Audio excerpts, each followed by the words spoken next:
The day is getting longer. The plant sprouts, young energy ascending, and we can feel the warm breeze. Where is this wind coming from? Who made the clouds, and where are they made? These are said to be the very first questions the founding master Sotaesan asked, which eventually led him to the enlightenment.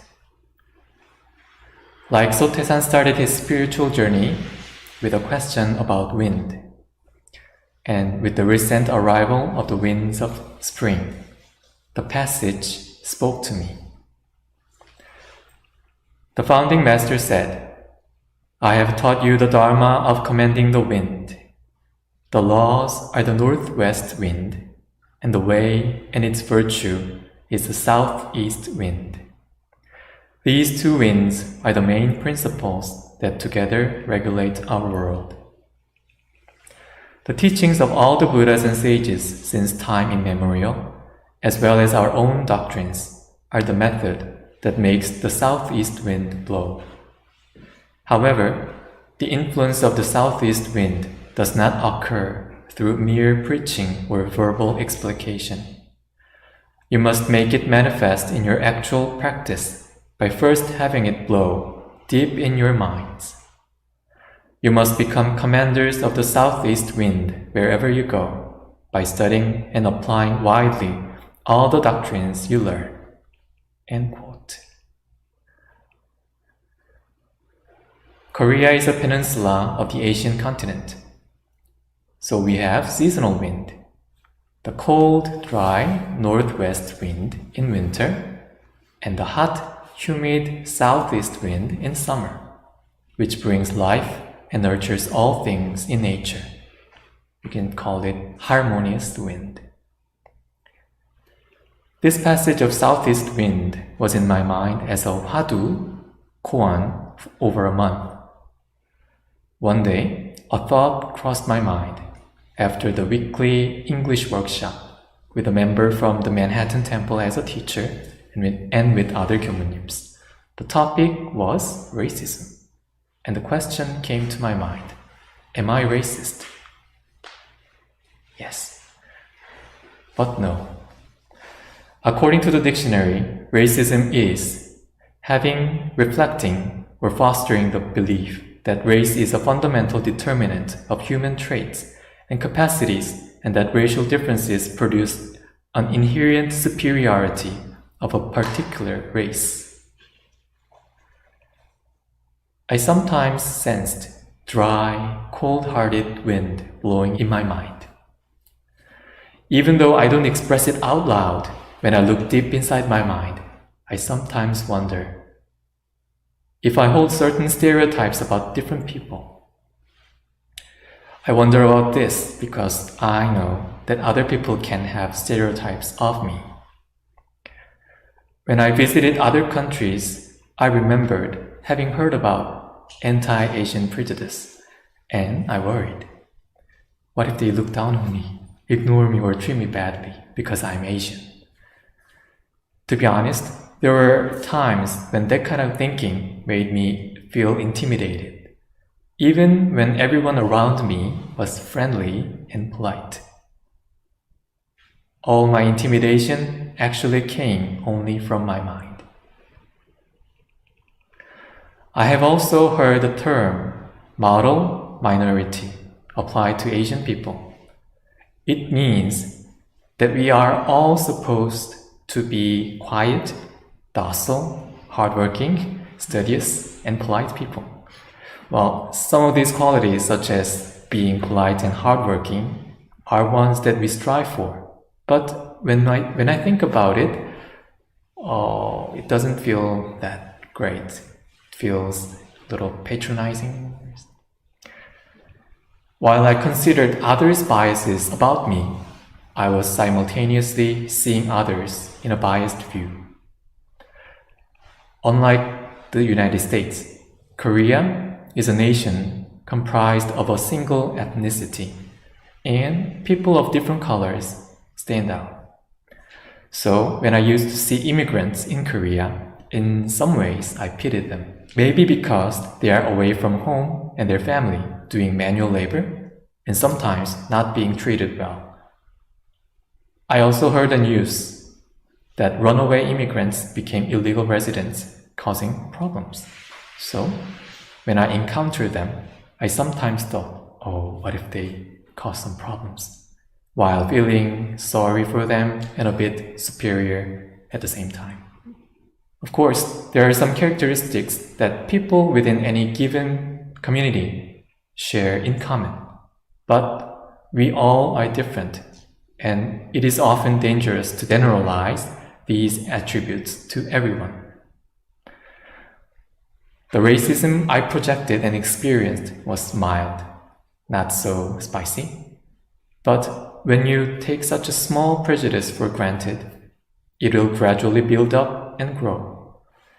Similar to how our society gets divided and polarized into the extreme, I was worried that if I didn't deal with these small prejudices now, someday they would grow and transform into tolerance.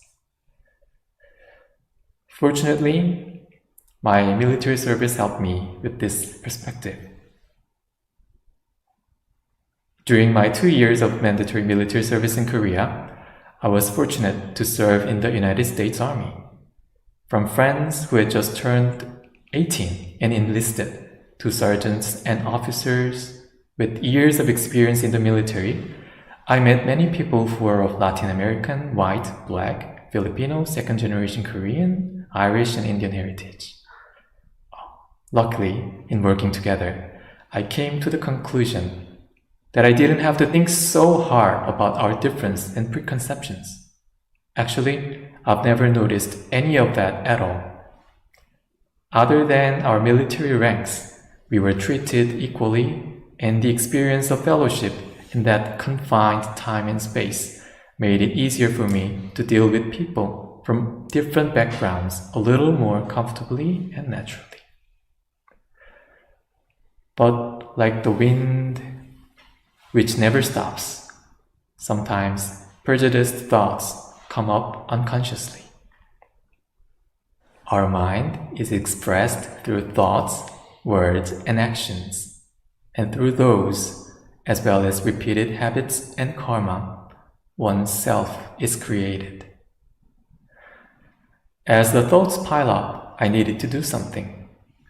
To help me with this preconceived notion, and to awaken the me who discriminates unknowingly, I do meditation and practice that helps me to stay awake and aware.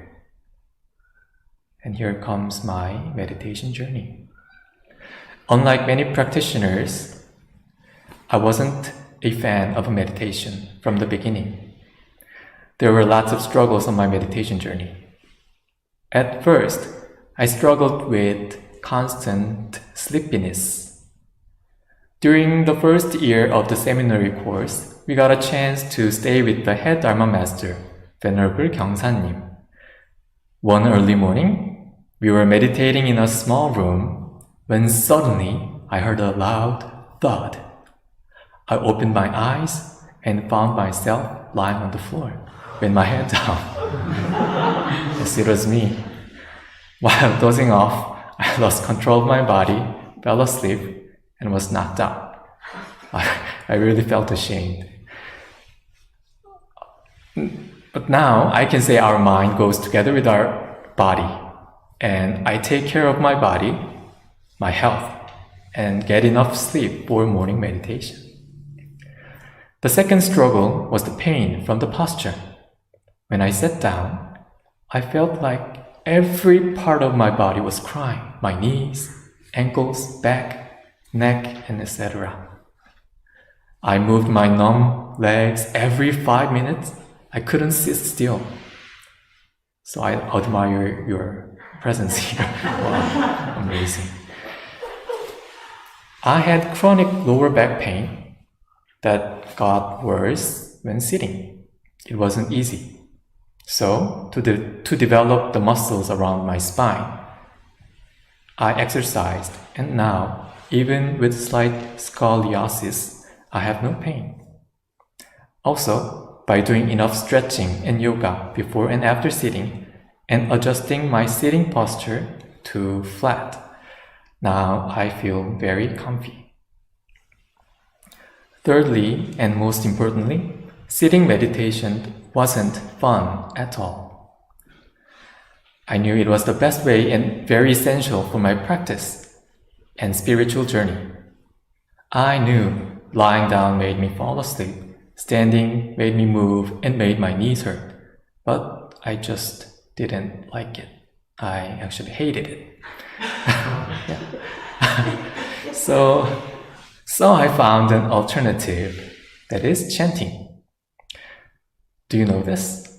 In our scripture, the benefit of sitting meditation and chanting, sound meditation, is exactly the same. After chanting for 20-30 minutes, I could feel something like a vibration or emptiness.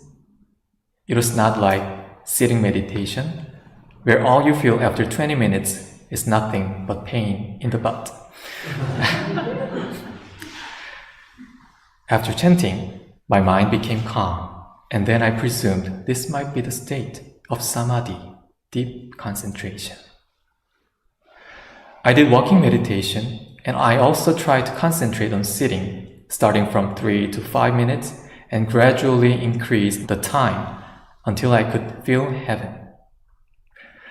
As sitting became more comfortable and the duration of being awake increased by little, a lot of thoughts arose.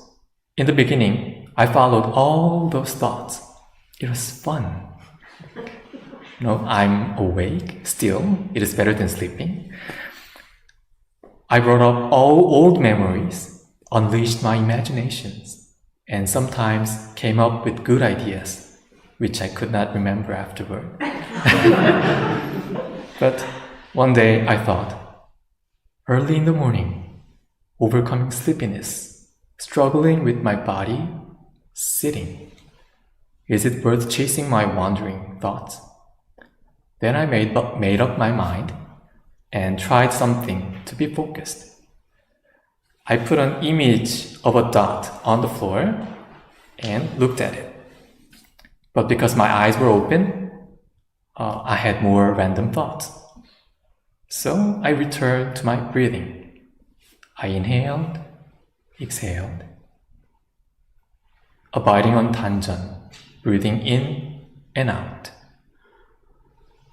Then, before I knew it, I was entering the state where there were no thoughts, no breathing, no me, and I was still awake. I was one with my true nature, together with the great. I was the universe, and all things in the universe were me. I felt connected. I was seeing the world clearly, unobstructed, no attachment, no judgment, no racism. The starting point of the wind of harmony. We are all different people, but there is one thing we share in common. That is our true nature. When we stay in that place, we still see the differences, but not as discrimination, and we are not drawn to them or influenced by them.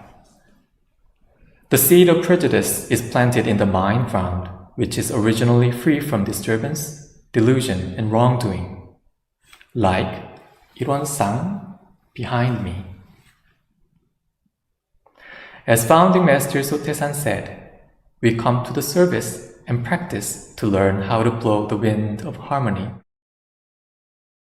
So whenever we see that one circle, Irwan-sang, let us all become protagonists or commanders of the wind.